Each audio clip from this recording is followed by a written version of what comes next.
Detroit Pistons Radio Network, as the Detroit Pistons have taken a commanding 2-0 series lead over the Cleveland Cavaliers, the 107-97 victory last night on Sportsmanlike here on ESPN Radio, presented by Progressive Insurance.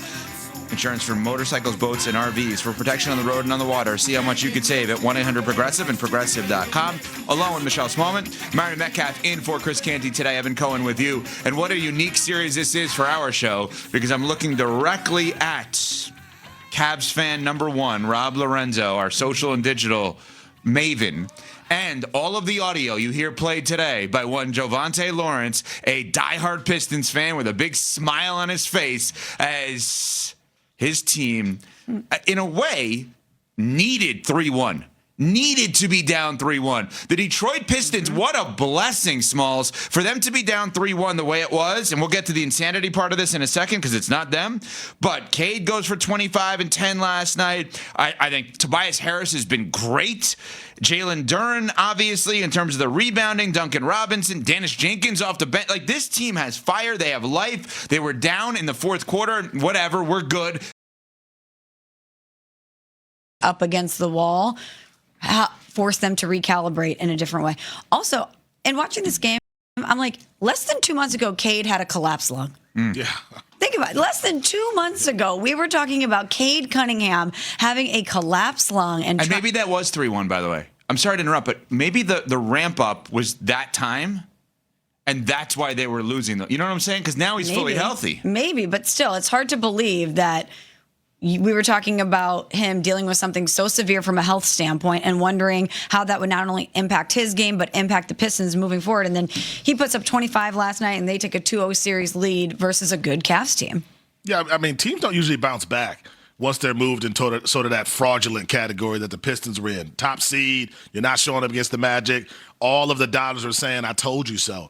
Then they're down by 24 in that game 6, and they come back, and they remind themselves of who they are.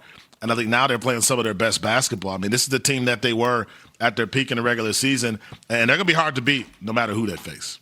Let's go to the insanity part of this. So Cleveland last night was led by Donovan Mitchell, 31 points, 6 rebounds, 3 assists. Jared Allen had 22. But the story of this game for the Cavs and the story for the last 17 years has been the same in the postseason. James Harden's postseason struggles. Last night, 37 minutes, 10 points, 3 of 13 from the floor, 0 of 4 from behind the arc. But the big number that everyone talks about, 4 turnovers. How many field goals made? 3. How many turnovers? 4. This has gotten to a place of utter absurdity. This was his 20th playoff game, shooting 25% or less. Now, give him credit. He's always in the playoffs, and he always plays. I will give him credit on that. Through 2 games in this series, he has 9 field goals made and 11 turnovers, and he's shooting 9.1% from behind the arc.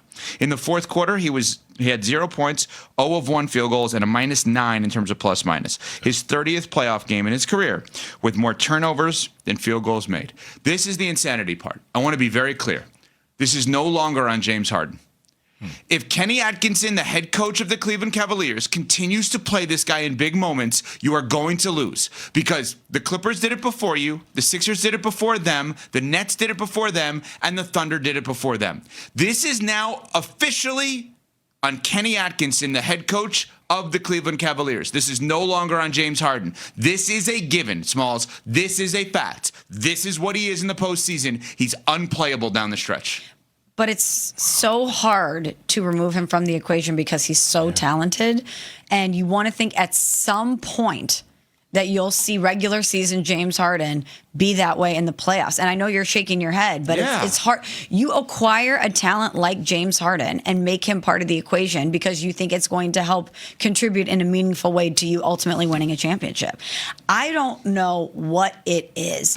Does he need to sage himself? Do we need to call a witch? I don't understand why this time of year consistently he falls up short in a big way. The missed shots, the turnovers, it's Myron, even though it's expected, it's still shocking. More turnovers than field goals through 2 games in this series. You bring him on because you think he's the answer to making you a contender. They also brought him along because they want to convince Donovan Mitchell to stay in Cleveland and sign a big extension, which I don't think that's going very well. I don't think you sideline him down the stretch. I don't know what your option is. You're kind of stuck with James Harden. This is what you agreed to. I blame the people who thought this would be different. I don't blame James Harden. I don't blame Kenny Atkinson. I blame fans who thought for some reason James Harden was going to show up as a different player in the postseason. This is exactly who he is and who he has been. To your point, Evan, why did we expect something else? So is this then on Kobe Altman, general manager, team president, whatever his exact title is, but he's in charge? He's done a good job, but is this on him now? But so you go back to that trade, right? Darius Garland has a lot of injuries. He's clearly not the guy who's going to get you to that next level. I think that was fair, even though he was a young player. I understand why you bring on James Harden, who is one of the best players we've seen in this league, at least in the regular season, because you hope he is the answer. That part, I don't fault him for that.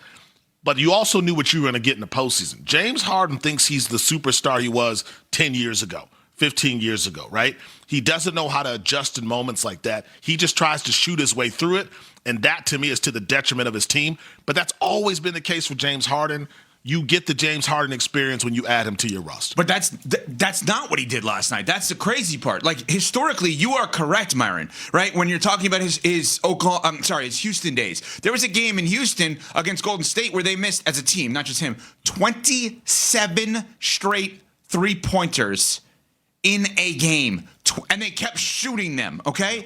And so last night, it was not taking shots. It's at 103-97 with 52-plus seconds to go in the game. He, can't dribble. And this is the thing. You say you thought he was the answer. If you're Kobe Altman, if you're the Cavs, you thought James Harden was the answer. What's the question for him to be the answer? Because if the question is, how do we improve in the postseason, in what world would James Harden be that answer? James Harden is going to be in the Hall of Fame. James Harden should be in the Hall of Fame. James Harden has played 17 years in the NBA. You know how many times he's been in the postseason, I believe?